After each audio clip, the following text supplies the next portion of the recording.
Society continues to trivialize the health risks posed by alcohol. It's time to drink less alcohol or stop drinking altogether. Be careful, avoiding alcohol can be dangerous in some cases. You maybe want to take a break from alcohol or even stop altogether. Of course, you know why this is good and that your body will thank you for it. You can do it, and this video will give you all the support you need.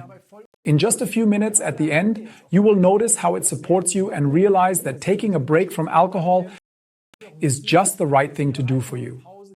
If you really stop now, you will realize why it is so challenging and causes problems for many. Not because you're addicted, not because of yourself, but maybe because of your friends and colleagues, your social environment. Alcohol remains a common part of almost every party or social event. Or a bottle of wine or hard liquor is common as a guest gift. We then give pure poison to our loved ones, so to speak. Alcohol is nothing else. Even if you have only consumed alcohol moderately so far, stopping now can have surprising positive effects on your physical and, of course, especially your mental health. But it can also pose certain challenges. And possibly, it can reduce your risk of many of the alcohol-related diseases that you will only notice in 5, 10, or 20 years, such as liver damage, cancer, stomach ulcers, and so on. Not consuming alcohol anymore can or will reduce this risk. But every beginning is difficult, and that's why this video will help you now. Be strong and consistent, especially when others call you a wimp and a drag because you don't want to drink anymore. Hello, I'm Dr. Tobias Weigel. On my YouTube channel, I explain medical topics in an understandable way, discuss diseases and causes, deal with current health issues, and show how we can promote our own health through diet, exercise, and sport. Stay informed by subscribing to my channel. A few facts first to show you again. We still have an alcohol problem in Germany. Around 7 million people here drink in quantities that are harmful to their health, causing damage to their bodies, actually serious damage. Of them, 1.6 million are considered alcohol addicts. As is often the case, the number of unreported cases is probably much higher. I mean, do we really know what happens within four walls? Drinking too much alcohol can be fatal for your health. People who drink alcohol regularly over a long period of time run the risk of health problems such as liver and cardiovascular disease, cancer, and even dementia. Maybe that's all already known, but I'll repeat it anyway. But now let's answer the question, what are larger quantities? For a long time, it was believed that women should drink a maximum of 12 grams and men a maximum of 24 grams of pure alcohol per day, with 2 alcohol-free days per week. The German Central Office for Addiction Issues has now tightened its recommendations. Luckily, that's right. Each of us is so individual that it is not possible to determine a generally valid low-risk consumption level. In other words, every drop of alcohol is a potential health risk, and that's the way it is. Are you now perhaps thinking about reducing your alcohol consumption as a challenge, like in the so-called dry January, or like now during Lent, or simply reducing your alcohol consumption levels because you feel like it? Why abstain from alcohol? For many of us, alcohol is more or less part of everyday life. Beer after work, beer with friends, and yet it is above all a cytotoxin and nerve poison. I also can't excuse myself from drinking a little alcohol every now and then. I do, honestly. But I try to only drink a glass of wine or champagne or a beer consciously and on selected special occasions only. I need a good reason. Even people like me who are just occasional drinkers can experience surprisingly many positive effects on the body and mind from regular, complete abstinence from alcohol. And of course, a balanced diet with the right micro and macronutrients is very good for your body and mind and is also important. This is the focus of my guides, in which I cover the effects on the immune system, the cardiovascular system, and muscle building. Please feel free to visit my shop. Now, abstaining from alcohol is particularly worthwhile in certain special life situations. By special life situations, we mean when you have underlying health problems such as chronic illnesses, autoimmune diseases, chronic intestinal diseases, or other things that affect you in your everyday life. Secondly, if you are in the process of losing a few kilos. Alcohol has a lot of calories. Thirdly, especially if you want to have children or at the latest during pregnancy. Surprisingly often, pregnant women still consume alcohol. I have experienced that many times. A brief note on the subject. People with alcohol dependence should naturally abstain from alcohol permanently, not just temporarily. However, giving up alcohol on your own can be dangerous due to withdrawal symptoms if you are addicted. That's why there is a separate video on alcohol dependence and professional withdrawal. I have already covered this topic in detail in another video. Feel free to watch it. Do you now suffer from an addiction? Of course, only your doctor can diagnose it without any doubt. To check for addiction, ask yourself if alcohol is more important to you than anything else, even your partner's opinion, or are you avoiding social interactions and other questions? These are some of the biggest signs. But back to the topic. But taking a break from drinking can definitely help you figure out what role alcohol plays in your life. Does this cause stress or make you feel unwell? Do you mind less not drinking for a whole month or so? Or do you often think longingly about a beer after work? These are already signs of an unhealthy alcohol relationship. If in doubt, please have this checked by a doctor. And now to the consequences, even though you may no longer be able to hear it. But on the, let's call it positive side of alcohol is a good mood and relaxation. This is where the neurotoxin works. Development of addiction, liver, brain, heart, and vascular damage. Damage to the esophagus, stomach, intestines, skin, increased risk of cancer, and psychological consequences are on the debit side. It's endlessly long, and as an emergency doctor, I've picked up quite a few literal wrecks. I recognize it when I enter the house. You can tell if someone smokes a lot and drinks a lot. Once again, your body, your health, both physically and mentally, will thank you. And just think about it. In 5 or 10 years, you'll be living with your body and the consequences of what you did to it. Empty bottles, tipsy moments, and drunken nights are history.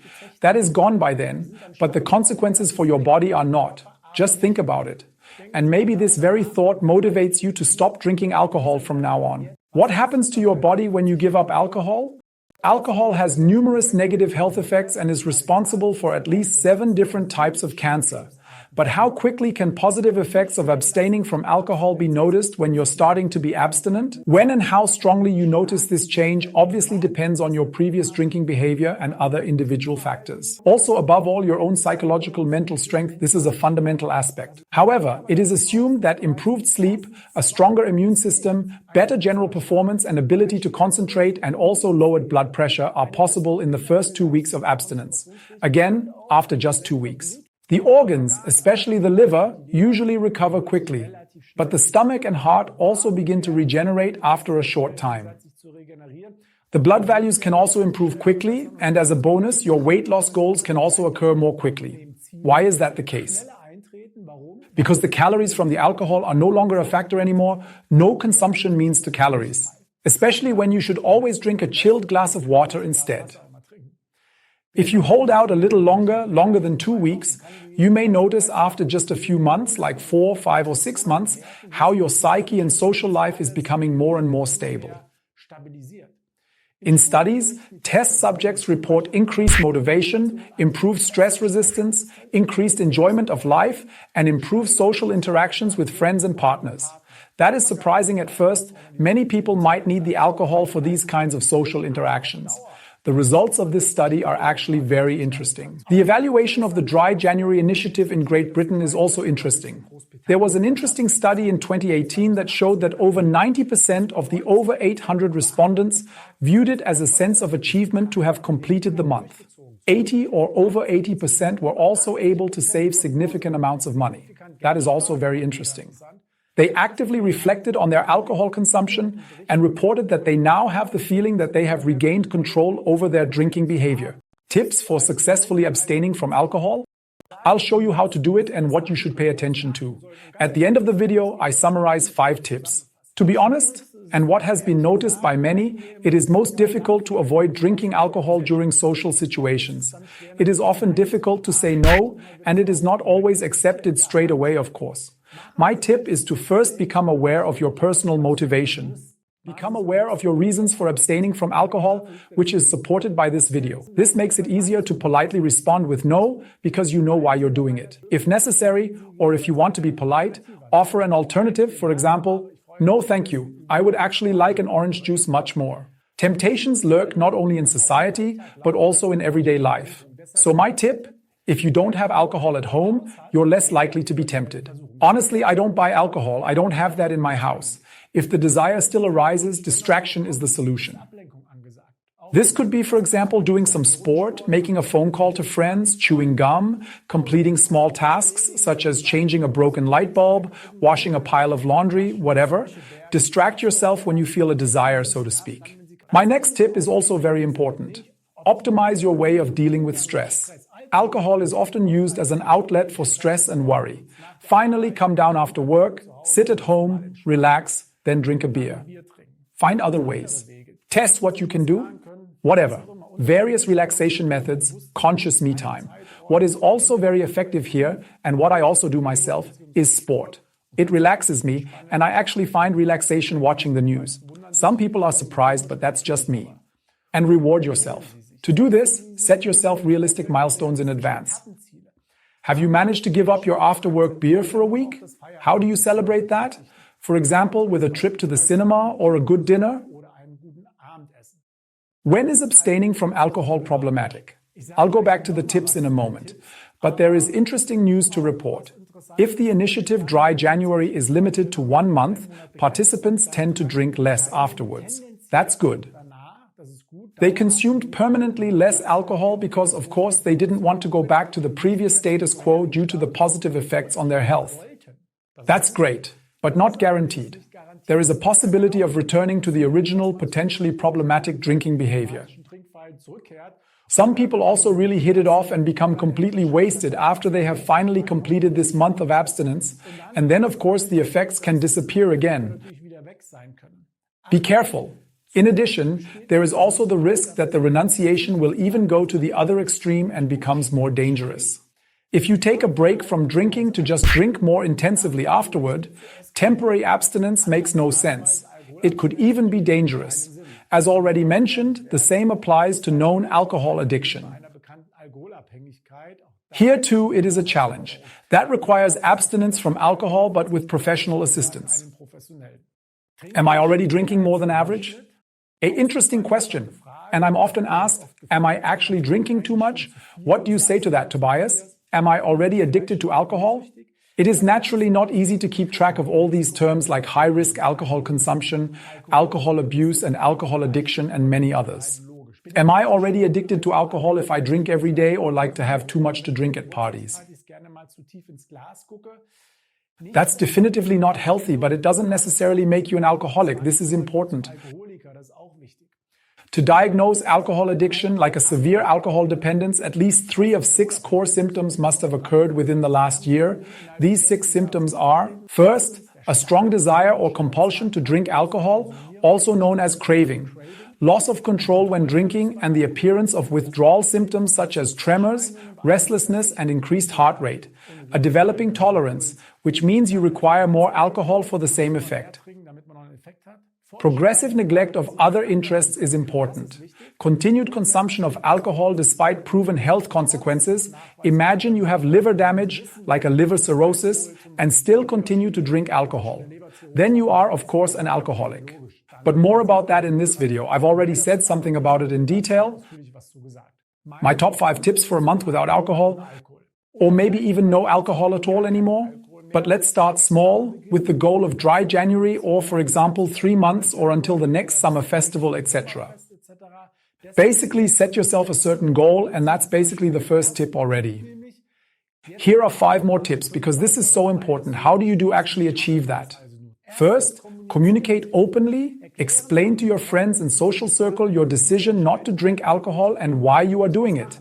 As I've already mentioned, you need to understand yourself why you do it. Then you can communicate it to others, and most of your friends will understand and support your decision. Another small tip. It's a good idea to choose a sporting event. You could say to yourself, in 6 months I want to run 10 kilometers or something like that, or even run a half marathon. Or say to yourself, I just started yoga or whatever, and that's why I don't drink. Maybe it's a bit of a lie or a white lie to say that that's the reason, but maybe this will make it easier for you and not look like a killjoy. Secondly, and I do this too, try to find some non-alcoholic alternatives for yourself. You shouldn't just stand there looking stupid at the bar or with friends with just a glass of water, naturally, then everyone might lose interest. You too. Enjoy non-alcoholic drinks such as mocktails, non-alcoholic beer and others. Refreshing juices to maintain the sense of community.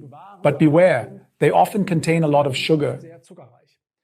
But for example, drinking non-alcoholic wheat beer and maybe having gone for a run before is a good combination. Sport before meeting the boys in the evening or drinking your beer on the weekend that is non-alcoholic wheat beer. Third, plan alternative activities. Instead of going to the bar, suggest non-alcoholic activities like going to the movies or doing a sport like bouldering. You don't have to choose the biggest challenge for yourself, like a festival or a disco evening. Fourth, find like-minded people or start together. Find friends or groups who also want to avoid alcohol. It's always good to do things together with people who have similar goals. By that, I don't mean avoiding your old circle of friends, of course not, but pay attention to whether you have been a little neglectful of some people who drink less or nothing at all. And very importantly, as I said, start together with your partner, with your wife, with your husband. Shared pain is half of the pain. No, seriously. You can do nice things together and try your best to do it together. Most importantly, as I mentioned, focus the most on your health. For example, use this month or the time of abstinence to focus on your physical and mental health. Invest time in exercise, healthy eating, restful sleep to feel better in general. All of these can be important. This means that you shouldn't just consider giving up alcohol now, but also that you see it as an impetus for an overall healthier lifestyle. Finally, I'm interested in your opinion. Have you ever given up alcohol for a while and how did you manage it? Do you have any tips for other listeners? Thank you very much and stay loyal to me.